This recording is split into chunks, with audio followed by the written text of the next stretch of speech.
साथ अनुपमा झा। झारखंड के मुख्यमंत्री हेमंत सोरेन ने केंद्रीय गृह मंत्री अमित शाह को एक पत्र लिखा है। मुख्यमंत्री ने देश के पहाड़ी इलाकों में फंसे मजदूरों को चार्टर्ड प्लेन से लाने की अनुमति मांगी है। बताया जा रहा है कि लद्दाख में झारखंड के करीब 200 मजदूर फंसे हैं, जबकि नॉर्थ ईस्ट के राज्यों में करीब 450 मजदूर फंसे हैं।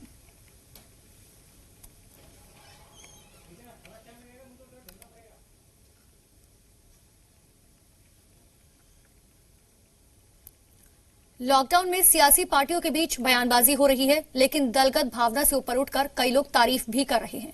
झारखंड के शिक्षा और उत्पाद एवं मद्य निषेध मंत्री जगन्नाथ महतो ने लॉकडाउन की टाइमिंग और फैसले पर पीएम मोदी की तारीफ की।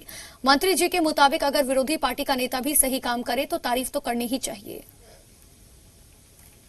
माननीय प्रधानमंत्री जी का अपना फैसला था।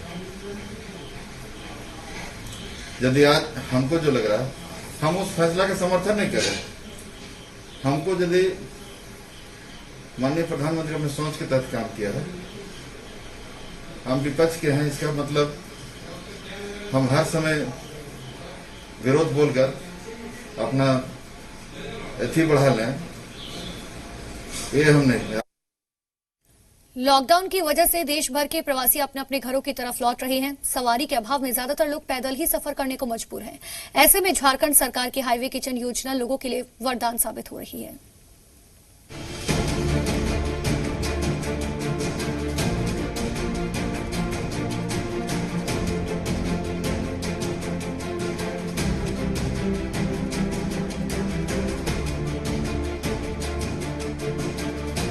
बेबस अपने घरों की तरफ लौटते मजदूरों की तस्वीर लॉकडाउन का सबसे दुखद पहलू है। काम नहीं मिलने के कारण हजारों मजदूर बिना किसी साधन के पैदल ही अपने राज्य की तरफ लौट रहे हैं। इस विकट परिस्थिति में झारखंड सरकार की तरफ से शुरू की गई हाईवे किचन योजना प्रवासियों के लिए वरदान साबित हो रही है। मुख्यमंत्री हेमंत सोरेन ने घोषणा की थी कि झारखंड से गुजरने वाले तमाम प्रवासियों को हाईवे पर ही किचन बनाकर भोजन उपलब्ध करवाया जाए। इसी सिलसिले में सूबे में 94 जगहों पर हाईवे किचन की शुरुआत हुई कि राज्य के अंदर कोई भी व्यक्ति पैदल ना चले, चाहे वो किसी भी राज्य का हो, और हमने उनको सुरक्षित स्थान पर पहुंचाकर उनको खाने पीने की व्यवस्था कर उनके गंतव्य स्थान तक पहुंचाने का निर्देश दिया है। हाईवे किचन की हकीकत और मजदूरों का दर्द जानने के लिए हमारी टीम और मांझी टोल प्लाजा के समीप पिस्का मोड़ पहुंची। यहां महिलाओं ने भोजन तैयार किया था और प्रवासियों को खाना मिल रहा था। प्रवासी भोजन के बाद सरकार को धन्यवाद देते नजर आए। 1 तारीख से गाड़ी खुल गई, उसके बाद खाना पीना बंद कर दिया, तो ये बीमारी तो बढ़ते जा रहा है। तो हम लोग भी सोचे इधर क्या करेंगे, चलो घर चला जाते हैं। ये मुख्यमंत्री जी की तरफ से खाने की व्यवस्था है, इसके लिए क्या कहेंगे? ये सब बहुत हम लोग को सहायता मिल रहा है सर, बस का भी मिल रहा है, खाना भी मिल रहा है जगह जगह पर। क्या कैसा महसूस हो रहा है? भोजन मिला, बहुत मुख्यमंत्री की तरफ से ये भोजन का व्यवस्था किया गया है, क्या कहेंगे? ठीक है। क्या दिक्कत थी बाहर में लॉकडाउन के दौरान? दिक्कत काम बंद है। गाँव में क्या करेंगे?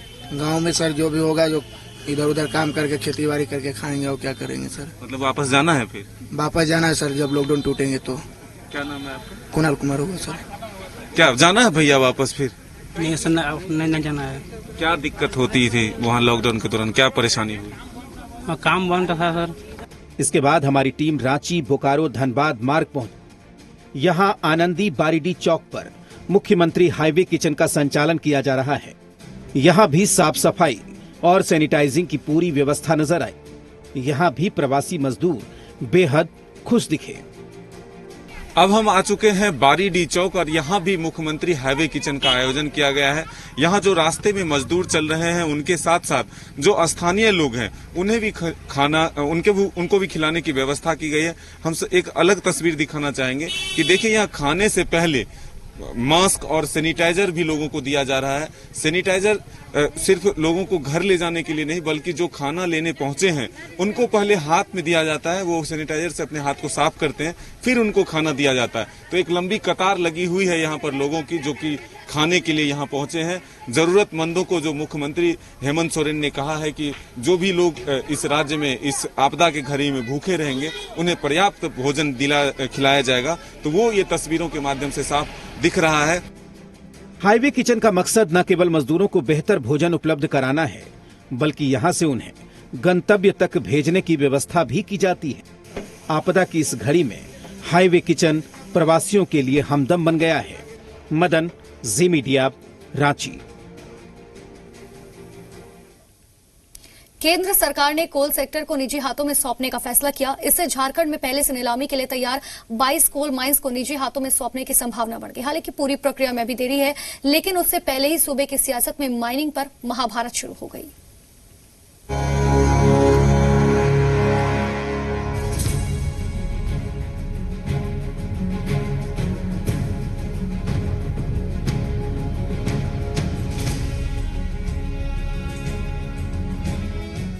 खनिज संपदा से परिपूर्ण राज्य झारखंड में माइनिंग पर महाभारत शुरू हो गई है। केंद्र सरकार ने कोल सेक्टर को निजी हाथों में सौंपने का फैसला लिया है। इससे सूबे में पहले से नीलामी के लिए तैयार 22 कोल माइंस को निजी हाथों में सौंपने की संभावना बढ़ गई है। फिलहाल ये काम सीसीएल, बीसीसीएल और ईसीएल जैसी सरकारी कंपनी देखती है। राज्य में 22 कोल ब्लॉक की जल्द नीलामी होने वाली है। पूरे मामले पर मुख्यमंत्री हेमंत सोरेन ने सवाल उठाते हुए कहा कि जमीन मालिक को ही क्यों न खनन का हक दे दिया जाना चाहिए। अब ऐसा क्यों नहीं हो सकता है कि जमीन मालिक भी लोग माइनिंग करें? अभी उस पर हम लोग चिंतन करेंगे और केंद्र सरकार की जो अभी तो घोषणाएं हुई हैं और उसके अंदर की जो कहानियां हैं वो भी जाननी जरूरी है और उसका जब तक अध्ययन नहीं किया जाए बाकी चीजें सिर्फ राजनीतिक तौर पर रखी जा सकती है। अभी हम लोग इसका चिंतन करने के बाद ही आपको विशेष रूप से बताएंगे। राज्य में जिन कोल ब्लॉक की नीलामी होनी है उनमें अशोक करकट्टा, ब्रह्माडीहा, बुंडू, बुराखाप स्मॉल पैच, चकला, चितरपुर, कोरियाटांड, गोंदुलपारा, जयनगर, जगेश्वर एवं Khas Jageshwar, Lalgarh north, Latehar, Mahuagarhi, north Dahadu, Patratu, Rajhara north, Rautas closed mine, Seren Graha, Sitanala, Urma Pahari Tola, महुआ मिलान, तोकिसू। कोल माइंस को निजी हाथों में सौंपने के फैसले पर कांग्रेस का आरोप है कि केंद्र सरकार आपदा की इस घड़ी में भी पूंजीपतियों के लिए काम कर रही है। वित्त मंत्री रामेश्वर उरांव ने कहा, केंद्र सरकार देश को पीछे ले जा रही है। ये लोग जो हैं इस संकट के घड़ी में भी अपना जो आइडियोलॉजी है बीजेपी का, आरएसएस का, हाँ ना, पूंजीपतियों के पक्ष में रहने का, उसी को पूरा करने में लग रहे हैं। अरे अभी मौका नहीं है, अभी लोगों को लाइए तो, जो फंसे हुए हैं जगह जगह, छात्र हों, श्रमिक हों, बीमार लोग हों, उनको घर पहुंचाइए, तो इसके बाद कुछ पॉलिटिक्स कर लीजिए। ये कुछ नहीं किए और पॉलिटिक्स कर रहे हैं, ये क्या जरूरत है? इधर बीजेपी प्रदेश अध्यक्ष दीपक प्रकाश ने केंद्र सरकार के फैसले का स्वागत किया। बीजेपी का मानना है कि इस फैसले के जरिए सूबे में रोजगार का सृजन होगा और राजस्व की प्राप्ति होगी। केंद्र सरकार का निर्णय स्वागत योग्य है। खनिज संपदा से परिपूर्ण झारखंड है और झारखंड परिपूर्ण है तो उसके माध्यम से हम यहाँ पर रोजगार का सृजन करेंगे। हम उसके माध्यम से आर्थिक राजस्व की प्राप्ति राज्य को भी होगा और इस राज्य के विकास में वो अपना योगदान देंगे। एक तरफ लॉकडाउन की वजह से ज्यादातर चीजें बंद हैं, लेकिन सियासत को इस बंदी से भला क्या लेना देना, वो तो अनवरत जारी रहती है। सौरभ शुक्ला, जी मीडिया, रांची। पूर्व पीएम राजीव गांधी की पुण्यतिथि के मौके पर कांग्रेस दफ्तर में उन्हें श्रद्धांजलि दी गई। इस मौके पर झारखंड सरकार के मंत्री रामेश्वर उरांव समेत कई नेता मौजूद रहे।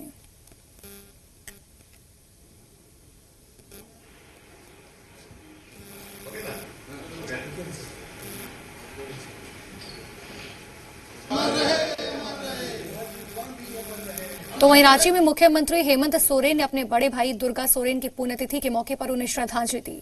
मुख्यमंत्री ने दुर्गा सोरेन की 11वीं पुण्यतिथि के मौके पर उनके चित्र पर माल्यार्पण किया।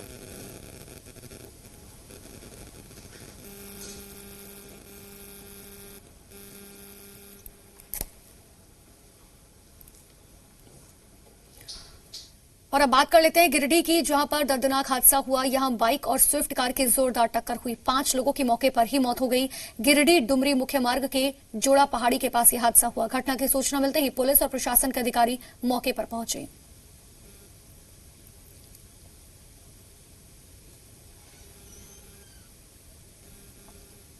रांची के जगन्नाथपुर थाना इलाके में प्रेम प्रसंग का एक अनोखा मामला सामने आया। यहां प्रेमिका के लिए प्रेमी ने उसके भाई का अपहरण कर लिया। बताया जा रहा है कि लड़की के भाई को किडनैप करने के बाद उसने फोन कर लड़की को बुलाया।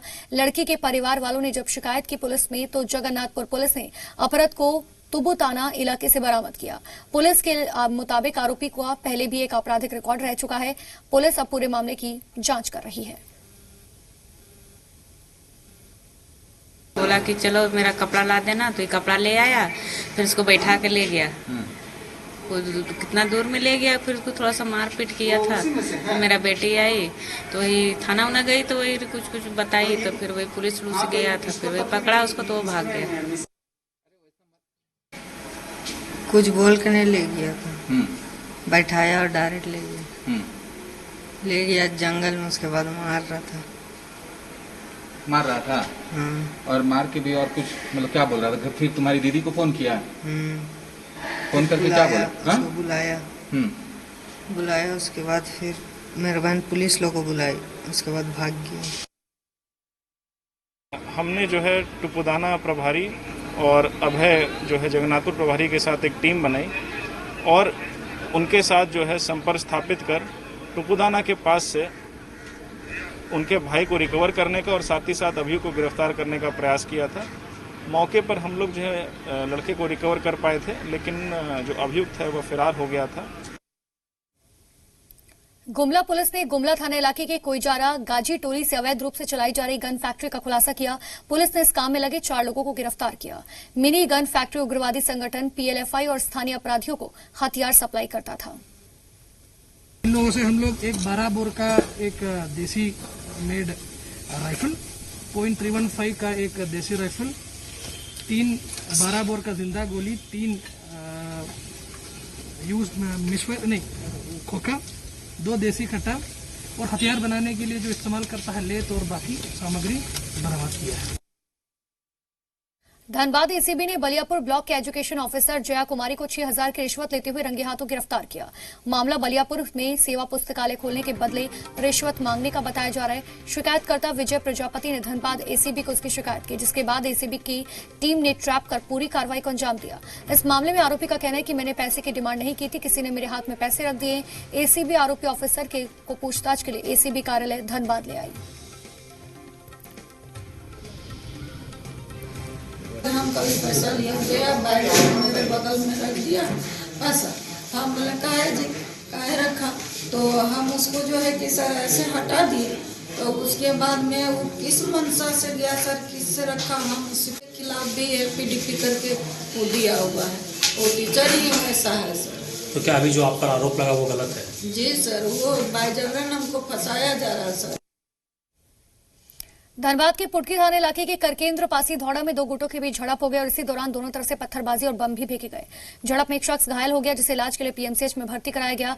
झगड़े की शुरुआत छेड़खानी से हुई और देखते ही देखते इसने इतना बड़ा रूप ले लिया। छेड़खानी के आरोपी युवक को स्थानीय लोगों ने जमकर पीटा और इसके बाद झड़प शुरू हुई। घटना की सूचना मिलते ही पुलिस मौके पर पहुंची। मौके से 3 जिंदा बम बरामद किए। हम लोग इधर तो कोई कमाने खाने वाला लड़ने के जाए, वो लोग सब मिल जाता है पे खेलने के लिए। अब बस खेलने का एक नाम है, लेकिन मुद्दा वो लोग रहता है छेड़खानी का। दोनों में जैसा बताया गया है कि पासी दौड़ा का एक लड़का है जिसको मारपीट करके घायल कर दिया गया है, जिसको PMCH इलाज के लिए भेजा गया है। उसका भी हम लोग 1 घंटे बाद स्टेटमेंट लेंगे और हम लोग को यहाँ से 3 सूत्री बम भी बरामद हुआ है। स्टेटमेंट लेने के बाद हम लोग उस पर FIR करके आगे तक करेंगे। रांची के मेदांता अस्पताल के OPD में इलाज कराने आया युवक का कोरोना संक्रमित निकला। गिरिडीह निवासी युवक दिल्ली में रहता था, मेदांता हॉस्पिटल के किचन में काम किया करता था। युवक के संक्रमित होते ही मेदांता के कैंटीन को सील कर दिया गया। बेसिकली गिरिडीह जिले के रहने वाले हैं और यहाँ पर इलाजरत थे। यहाँ के वार्ड में OPD में इलाज करा रहे थे और लॉज में रह भी रहे थे। तो वहीं पर उनका टेस्टिंग हुआ और पॉजिटिव आने के बाद हम लोगों ने उनको रिम्स के कोविड हॉस्पिटल में शिफ्ट किया है। उनके साथ एक अटेंडेंट भी थे, उनको भी आइसोलेशन में शिफ्ट किया गया है। तो शिफ्ट करने के बाद हम लोगों ने उस हॉस्पिटल का सैनिटाइजेशन का और पूरे कैंपस का सैनिटाइजेशन का कार्य किया है। राजधानी रांची के ओरमांझी स्थित मेदांता हॉस्पिटल से एक कोरोना पॉजिटिव मरीज मिलने की सूचना है। बताया जा रहा है कि वो मरीज जो है यहाँ पर ओपीडी सेवा के लिए पहुंचा था और कैंटीन में वो रह रहा था। और आपको मैं तस्वीर दिखाने की कोशिश करूंगा कि यही वो अस्पताल है जहां से वो पॉजिटिव मरीज मिला और इसके बाद से ही प्रशासन सख्ते में है। और जिस तरीके से ये पॉजिटिव मरीज पाया गया उसको इलाज के लिए फिलहाल रिम्स ले जाया गया है। और जानकारी के मुताबिक संक्रमित होने के बाद पुलिस ने कैंटीन को सील कर दिया है और पूरे परिसर को जो है वो सैनिटाइज किया गया है। तो जिस तरीके से कोरोना वायरस ने एक वैश्विक महामारी का रूप धारण कर लिया और झारखंड में भी यह संक्रमण का जो दायरा है वो बढ़ रहा है, ऐसे में स्वास्थ्य विभाग के साथ साथ प्रशासन के लिए भी बड़ी चुनौती होगी कि कैसे इस महामारी को फैलने से रोका जाए। कैमरा पर्सन संजय टोप्पो के साथ सौरभ शुक्ला, जी मीडिया, रांची। झारखंड के गढ़वा में कोरोना के मामले लगातार सामने आ रहे हैं। शुरुआत में गढ़वा में कोरोना का कोई मामला सामने नहीं आया था, लेकिन जब केस मिलने शुरू हुए तो कई मामले एक साथ ही आने लग गए। दूसरी तरफ जिले में प्रवासी मजदूरों के लौटने का सिलसिला भी जारी है। अब तक 24,000 मजदूर लौट चुके हैं, लेकिन अभी तक मात्र 1,600 मजदूरों का ही टेस्ट हो पाया। नामधारी कॉलेज में मजदूरों की स्क्रीनिंग का काम चल रहा है, लेकिन यहां भी भारी भीड़ दिखती है। मजदूरों की बढ़ती संख्या, कोरोना के बढ़ते मामलों ने डॉक्टर्स के साथ साथ अधिकारियों की चिंता काफी बढ़ा दी है। कहाँ से आप लोग आ रहे हैं? बनारस से सर। हैं? बनारस क्या करते थे? वो चौगाड़ी का काम करते थे सर। हैं? तो अभी आप लोग कहाँ आए हैं? अभी इस जगह में बस में हम लोग को उतार दिया। रात को उतारा? रात में बस से लाए गए हैं। हाँ, बोला फिर यहाँ से बस मिलेगा तो बस नहीं मिला सर। जाँच हो गया तुम लोग का? कैसे यहाँ पहुँची? बनारस से हम लोग को वहाँ से भेजा गया। उसके बाद हम लोग को वो बॉर्डर पर चेक किया, बस उधर वापस हो गया। इधर के पास तुम लोग को रांची ले जाएगा कि वो पाकुड़ ले जाएगा, तो हम लोग बैठ गए और सब कोई चल गया, सब बस गया, सारे बस एक के बस लिया के हम लोग को यहाँ उतार दिया। हम लोग को रास्ता मालूम नहीं है जी कहाँ लिया के उतार दिया। अभी तक कुल लगभग 23,500 प्रवासी व्यक्ति या मजदूर का आगमन यहाँ पे हो चुका है। और हम लोगों को राज्य सरकार से पत्र प्राप्त हुआ है कि 12 जो जिले हैं जो संवेदनशील जिले माना जा रहा है, माफ़ कीजिएगा, 12 जो राज्य हैं, 12 राज्य के 24 जिलों को रेड जोन ये मार्क करके भेजा गया। इनके प्रायोरिटी बेसिस पे हम लोगों को सैंपल कलेक्ट करना है। रांची के खादगड़ा के लोगों को सांसद संजय सेठ, विधायक सीपी सिंह और मेयर आशा लकड़ा ने राहत सामग्री बांटी। इस मौके पर उप मेयर संजीव विजयवर्गीय भी मौजूद रहे। भारतीय जनता पार्टी के कार्यकर्ता घर घर में नमो आहार बांटते हुए नजर आए। इस मौके पर पार्टी नेताओं ने कहा, प्रधानमंत्री का निर्देश है कि लॉकडाउन के दौरान पार्टी कार्यकर्ता गरीबों की अधिक से अधिक मदद करें।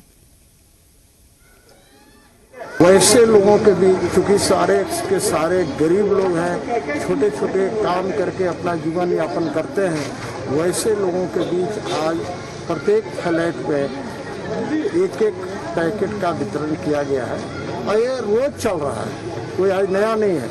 आज दिन भर में अलग अलग स्थानों पर भारतीय जनता पार्टी के कार्यकर्ता आपको ये मोदी आहार बांटते हुए नजर आएंगे।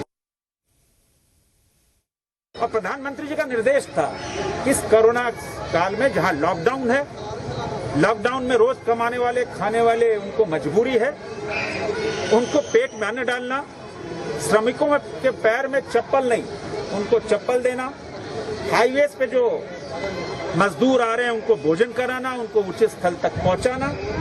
और भारतीय जनता पार्टी के देवतुल्य कार्यकर्ता लगातार पहले दिन से ही जुटे हैं और लगातार जुटे रहेंगे। हजारीबाग के इचाक प्रखंड के करियातपुर पंचायत के क्वारंटाइन सेंटर में सुविधाओं का घोर अभाव है। यहां मुंबई से आए हुए कई प्रवासी महिला और पुरुष मजदूर रह रहे हैं, लेकिन इनके भोजन और पानी का कोई भी बेहतर इंतजाम नहीं किया गया। क्वारंटाइन सेंटर में जो बच्चे हैं उनके लिए किसी भी तरीके का इंतजाम नहीं किया गया। जब इचाक के प्रखंड विकास पदाधिकारी से हमने सवाल किया तो उन्होंने पानी का नल खराब होने का बहाना दिया और टंकी का इंतजाम करने की बात कही। वहाँ सारी सुविधाएं हैं, लेकिन 2 दिन पहले मुझे वहाँ के लोगों ने ही फ़ोन किया था, रेड जोन वाले जहाँ रह रहे हैं आरएम प्रोजेक्ट में, कि वहाँ पे नल खराब हो गई, मोटर से पानी नहीं चढ़ रहा है। मैंने मुखिया को बोल दिया था कि वहाँ भी एक टैंकर पानी उपलब्ध करा दिया जाए और मुखिया से मैंने बात की तो उसने कहा कि नल बना दिया गया है और तत्काल के लिए वहाँ पे जस्ट उसके बाउंड्री से सटा हुआ एक चापाकल भी है, उस चापाकल का भी प्रयोग कर रहे हैं। कितने दिन के हैं ये बच्चा? 3 महीने। पलामू में भी हेमंत सरकार की पहल पर हाईवे किचन की शुरुआत की गई। हाईवे किचन का मकसद प्रवासी मजदूरों को खाना खिलाना है। योजना के तहत हर 20 किलोमीटर में किचन बनाया गया। पलामू के चैनपुर के बांसडीह, सतबरवा, रेहला, दंगवार और हरिहरगंज चेक पोस्ट पर हाईवे किचन की शुरुआत की गई। मजदूरों का कहना है कि वो कई किलोमीटर से पैदल चल रहे हैं और जब सरकार उनके लिए सड़क पर बेहतर भोजन की व्यवस्था कर रही है तो उन्हें बहुत खुशी हो रही है। यहाँ जो भी लेबर दूसरे जिला से आ रहे हैं उनको खाना खिलाया जाता है। उसके बाद बस की भी व्यवस्था की गई है। इसके तहत हम लोग सियासी हवाई अड्डा में जो कैंप है वहाँ भेज के और इनके संबंधित जिला से या ब्लॉक से आए हुए हैं उनको अपने गंतव्य तक पहुँचाया है। बहुत सारे मजदूर जो आ रहे हैं वो से बहुत जगह उनको जो है खाने की व्यवस्था नहीं हो पा रही है, लेकिन ये जो है से हमारे जो सरकार जो है ये बहुत ही अच्छी जो है से सराहनीय कार्य हो रही है इससे। और अब देख रहे हैं कि ये लोग जो एमपी आए हुए हैं अभी इनको जो है से खाना खिलाया जा रहा है और खाना खिला के इनको जो है से जो अपने जो एयरपोर्ट जाएंगे वहाँ से फिर अपने अगर उनको हो सके तो वहाँ से सरकार का जो गाड़ी व्यवस्था की गई है। मतलब साइकिल में बहुत कष्ट हो रहा है। इसका मतलब 2 दिन हो गया, आज लेकिन 3 दिन में जा रहा है और अभी तो कितना भी लागेगा पता नहीं। कहाँ जाना है आप लोग को? पुरुलिया, पश्चिम बंगाल। जगह जगह खाना खिलाया जा रहा है सरकार की तरफ से, कितना अच्छा लग रहा है? अच्छा लग रहा है सर, हम लोग भोग में तो थे ही था, इसलिए अच्छा लग रहा है। झारखंड में भी साइक्लोन अम्फान का असर देखा जा रहा है। कई इलाकों में तेज आंधी तो कई जगहों से तेज बारिश की भी खबर है। कई जगहों के नुकसान की भी खबर है। प्रशासन पूरी तरह से अलर्ट मोड पर है।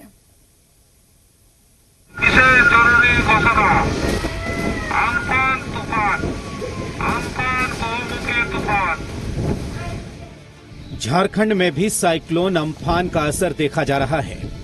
कई इलाकों में तूफान तो कई जगहों पर बारिश की खबर आई। प्रशासन पूरी तरीके से अलर्ट मोड पर है। साहिबगंज में तूफान की वजह से एक घर क्षतिग्रस्त हो गया। बरहरवा प्रखंड में एक पुराना मकान गिर गया, इसमें 3 लोगों को चोट आई। इसके अलावा जिले में कई पेड़ और बिजली के खंभे गिरने की सूचना है। प्रशासन ने घायलों का इलाज कराया, साथ ही मुआवजा भी दिया।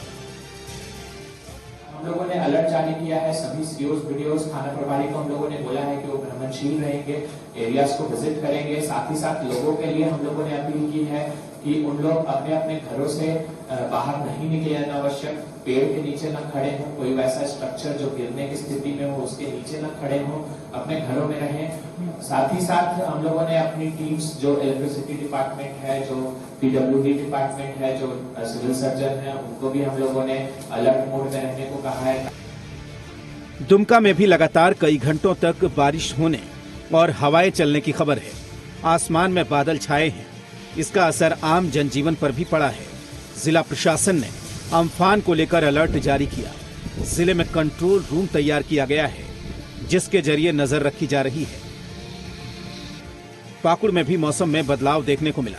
आसमान काले बादलों से ढका दिखा तो कई जगहों पर दिन में भी रात जैसा नजारा हो गया। लगातार रुक रुक कर तेज हवा के साथ जोरदार बारिश हुई। प्रशासन ने यहां भी अलर्ट जारी किया है। तूफान को देखते हुए जिला प्रशासन पूरी तरह सक्रिय है।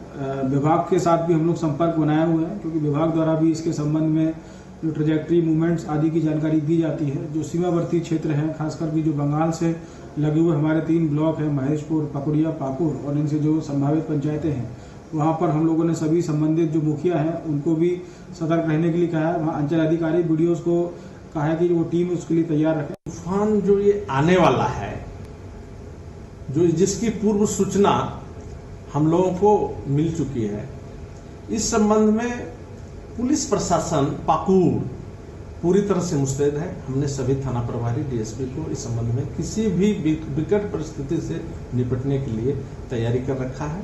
और इस संबंध में मैंने सभी संबंधित थाना प्रभारी, पुलिस पदाधिकारी, एसडीपीओ को आदेश भी जारी कर दिया है। बोकारो में भी साइक्लोन अम्फान का असर देखने को मिला। यहाँ आसमान में घने बादल छाए रहे, साथ ही तेज हवाएं चल रही हैं। तूफान और बारिश की वजह से एक तरफ जहां भीषण गर्मी से लोगों को राहत मिली, तो दूसरी तरफ किसानों को फसलों के नुकसान की चिंता सताने लगी। सब्जियों और आम की फसल को जबरदस्त नुकसान होने की आशंका है। ब्यूरो रिपोर्ट, जी मीडिया।